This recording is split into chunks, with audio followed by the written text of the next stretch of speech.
Bonjour, bienvenue à tous, nous sommes au Café du Coin pour une édition spéciale. Que se passe-t-il, David? Pete? Encore une fake news. Moi, je dis Encore une erreur. Oh là là, je vois des tweets en pagaille, tout le monde dit « Oh, le bull run enfin lancé, le Bitcoin a touché les 35 000 $. Édition spéciale du Café du Coin, une vidéo qui sort aujourd'hui qui n'est pas comme les autres. Nous faisons une petite vidéo. Avec vous, on tenait à être avec vous quand tous les wallets sont dans le vert, on voulait être là aussi.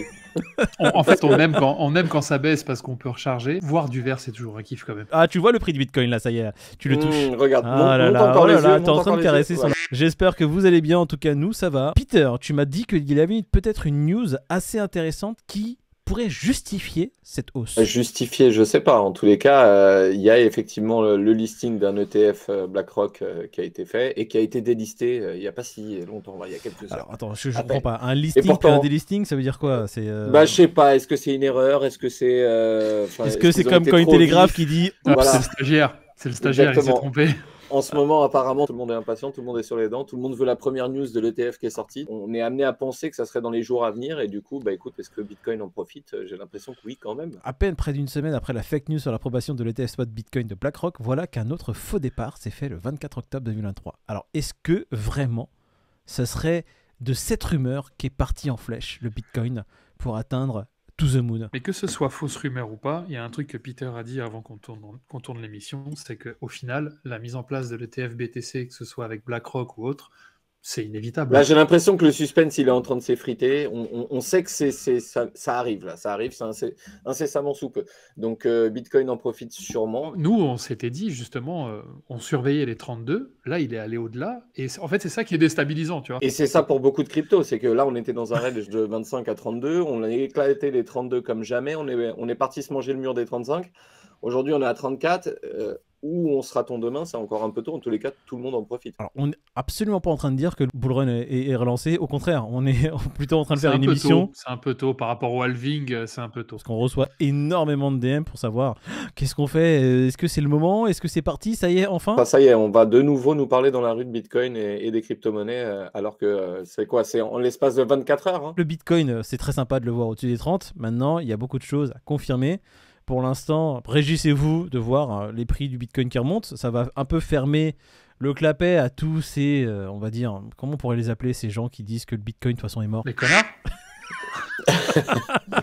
Ce qu'on constate, c'est que pas mal d'alts ont bien performé, voire surperformé, tu vois. Il ne s'agit pas d'une hausse de 5%. T'en as qui ont pris 30, 40, 50, voire 70% pour le Mina. Donc c'est une espèce d'engouement global. Et en fait, je pense que certains en avaient besoin. Donc même si ça va retomber, ça va corriger, on va dire. Profitons. C'est ça, on va et dire, prenons c'est des comme, profits aussi, pourquoi pas. Une belle journée d'été avec un beau soleil, ça fait toujours du bien, ça redonne un peu le moral. Une journée d'été sont... en novembre, voilà.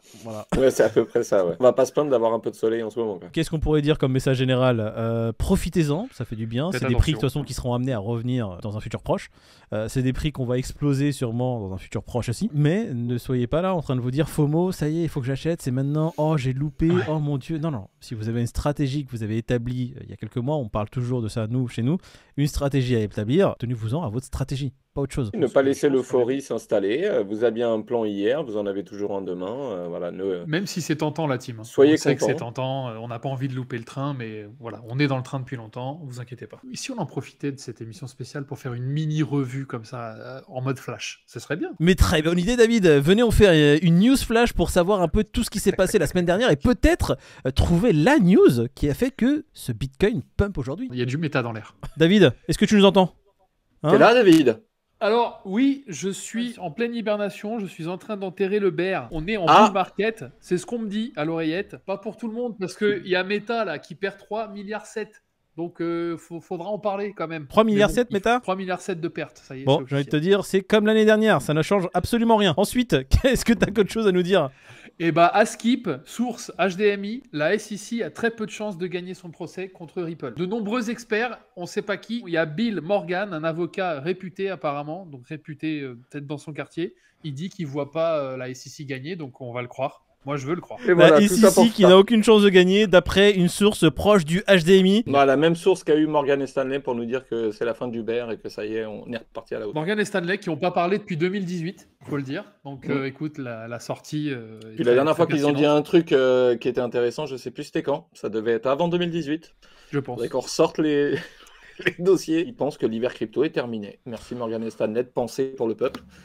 Voilà, ça fait toujours plaisir. La dernière fois qu'ils ont dit un truc pour nous, je ne sais pas c'était quand, mais à tous les coups, ils nous ont envoyé dans le mur. Donc là, ils nous disent que c'est la fin de l'hiver crypto. Je ne sais pas si on peut je vais les écouter, je vais investir toutes mes économies. Allez, en avant. J'aurais pas dû les écouter, j'ai perdu toutes mes économies. On a du nouveau sur qui est Satoshi Nakamoto. Il y a James Loop, chercheur Bitcoin, c'est ce qui est écrit, qui présente des preuves très solides. Et qui dit que Hal Finlay, c'est pas Satoshi. Donc il a toujours pas trouvé Satoshi, quoi. Il analysait les habitudes de code de Satoshi et elles ne correspondent pas du tout à celles de Hal Finlay. Et du coup, voilà. ça met de côté Hal Finlay pour c'est déjà bien. Prétendant en titre. Voilà, plus que 7 milliards 250 millions et tu vas trouver, frère. Voilà, parce que Hal Finlay, apparemment, à chaque fois qu'il codait, il mettait des smileys cœur à la fin de chaque ligne de code. Et malheureusement... ça ne correspond pas à Satoshi. Voilà, exactement. Il paraît que chez Lightning Network aussi, ça met des petits cœurs dans les lignes de code. Ouais, problème de sécurité. Un petit souci, quoi, quand tu commences à avoir un développeur qui dit « moi, je m'en vais parce que la sécurité, il y a des failles ».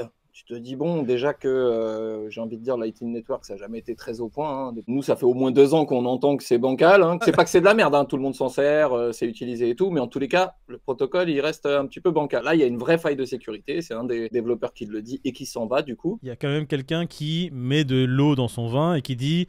pour reproduire cette faille de sécurité, c'est quand même très compliqué. Donc tout va bien, c'est bon. Ouais, mais pour l'argent, c'est vrai que les gens se prennent pas la tête. MicroStrategy qui est up sur son investissement Bitcoin depuis que le Bitcoin a dépassé les $30 000. Ils sont en bénéfice. Ouais, ils sont en 132 millions de dollars de profit non réalisés. Évidemment, dans 3 mois, ils seront à nouveau en déficit lorsque le Bitcoin repassera en dessous la barre des 29 000. Mais c'est marrant, à peine ça passe 30, on a des communiqués pour dire ouais, on est en bénéf. Mais les gars, si vous n'êtes là depuis les 2 dernières années, vous devriez être en bénéf depuis longtemps à 30K. Oui, non, mais c'est ça le truc. Ils sont en bénéf, ils sont en déficit, ils sont en bénéf, ils sont en déficit. Donc, voilà, dans 2 semaines, on entendra. Bon. Merci. Last but not least, l'info de la soirée, les amis, l'info de la semaine même, je dirais. Waouh. Google et BlackRock auraient envisagé d'investir dans FTX. Et ça, c'est fou parce que moi, en 2009, j'ai envisagé d'investir dans le Bitcoin, mais j'avais un autre truc à faire. Oh là là, moi j'envisage plein de trucs aussi. Je devais aller chercher le pain ou un truc comme ça.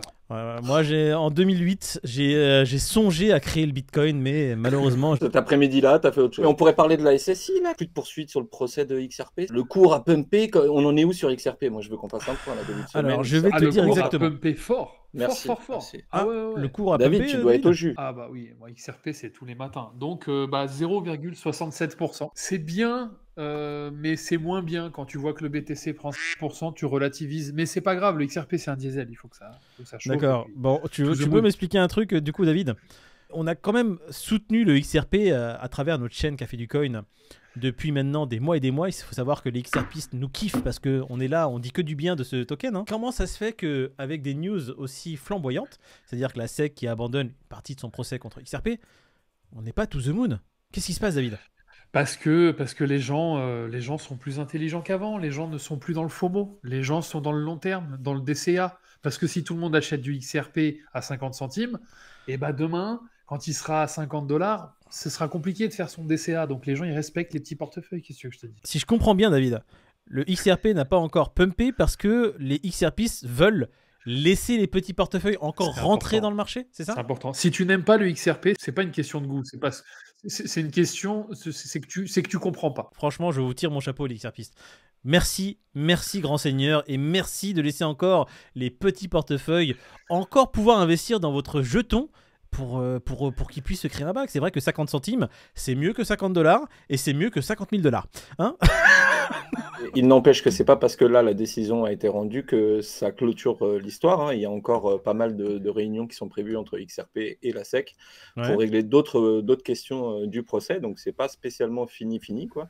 Comment il s'appelle l'autre là, le patron là, Garlinghouse, lui par contre il a fait une déclaration directe en disant voilà c'est une victoire, ils sont acculés machin.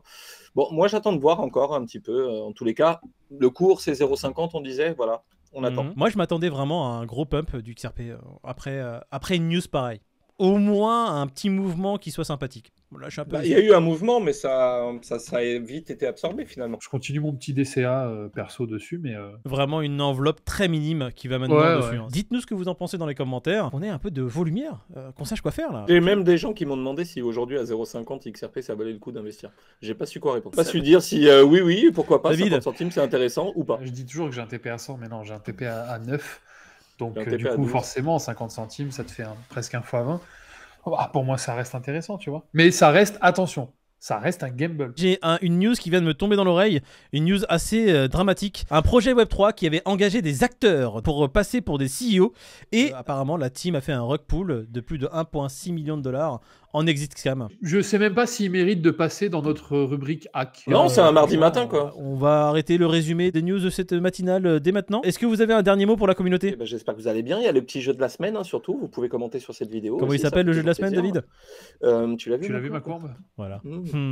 Est-ce que tu l'as vu ma courbe ? Vous mettez en commentaire une courbe, un token que vous voulez avoir dans votre bag. Jeudi, live Twitch, tirage au sort du token qui aura fait la meilleure performance de la semaine depuis jeudi dernier. Si vous êtes tiré au sort, vous gagneriez un bag de ce token-là et on achètera un pour le bag du Café du Coin, tout simplement. À chaque fois qu'il sort le nom du jeu, j'ai l'impression qu'il y a une dinguerie qui va sortir à la fin. Tu l'as vu ma courbe ? Pour ceux qui ont aimé la vidéo, cette vidéo-là parle d'un autre fait intéressant dans la crypto. C'est quelque chose que vous devez savoir et si vous ne le savez pas, eh bien vous dormirez un peu plus bête. C'est dommage. Ah, c'est dommage. Abonne-toi. Abonne-toi. C'est la honte. C'est la honte.